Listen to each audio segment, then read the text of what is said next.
The only people who don't want to disclose the truth are people with something to hide. That's what our phases and the way we're describing them here. But it is absolutely that serious. We either have to do something or we're going to totally lose the United States of America that we've known for over 230 years.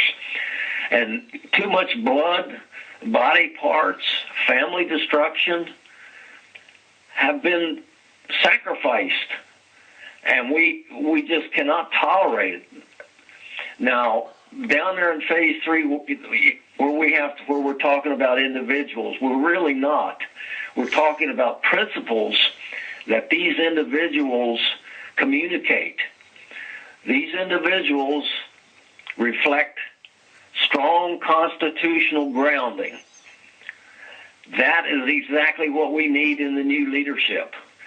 Now, whoever that is will have a tremendous challenge, a tremendous task to straighten out the damage that this Obama administration has caused primarily, although some of it goes back to some of the other administrations that have put us on this sort of a slippery slope into where we are today. Mm-hmm. Because we simply have not stood by the Constitution. We've made exceptions and said, well, you know, maybe this is not so bad, or we'll sacrifice a little bit of freedom for this, mm-hmm. and we're where we are. So right.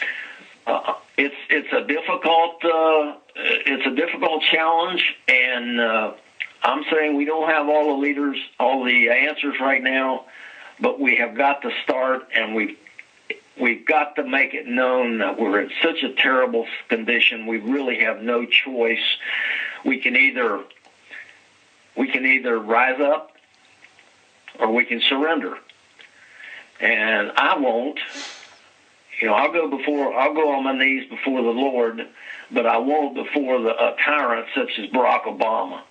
Right. I'd rather stand and die than do that. Well, and you're saying that this will all begin May 16th. Operation American Spring, there is no end date put here because, like you say, it doesn't end until the tyrants have left office and some of them placed up before tribunals and charged with crimes against the state here. You know, we are friends with Sheriff Joe Arpaio and Mike Zullo, and they have a tremendous amount of evidence that Barack Obama is not eligible to serve as president of the United States. We're waiting for any day now for breaking news on that front. But what we do know is that he is definitely not eligible to even be president, which is why I think the Lord is raising up people like yourself to get him out, because he's a fraud. And you know, that is our take on that.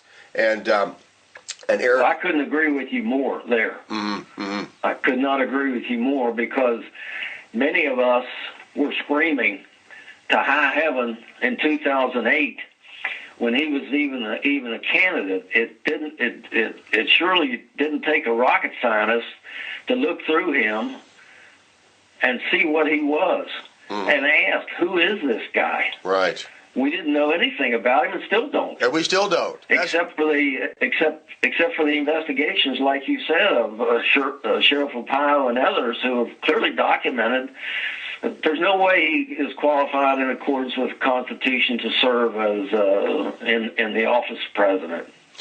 Well, listen, Colonel Riley, it's been an awesome pleasure to talk with you. This is all in its infancy stages. And we look forward to seeing this progress into something that, unlike anything America has ever seen, as far as standing up for the Constitution is the framework for the country. Without it, the country will collapse like a poorly built house of cards, because the Constitution is the recipe for a country, and the United States just happens to be the greatest country that's ever been. And the world has seen the greatest prosperity that it has ever seen due to the freedom efforts of the United States of America. And if you doubt that, then you need a solid history lesson, folks. I mean, I live up here in Canada, and Canada, 80% of the Canadian population lives within 100 miles of the U.S. border, and it's not just for the weather. It's because the American dollar feeds the world, and Canada is in bad shape financially.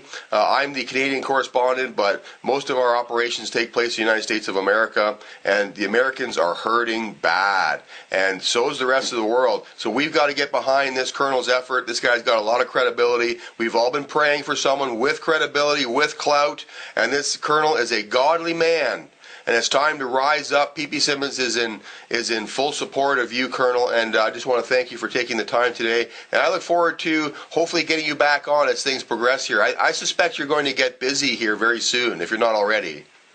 We are, and I want to make clear that that I am just a small link in this. We have general officers who are expressing support, and some of them are open along the same lines that we are, demanding that this administration go.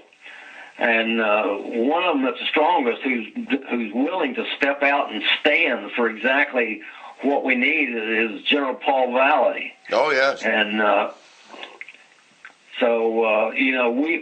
And we see a exponential energy, people coming out and joining us, and we're going to lock arms. We're going to stand shoulder to shoulder, and we're going to do what we believe God is leading us to do and what the United States Constitution demands.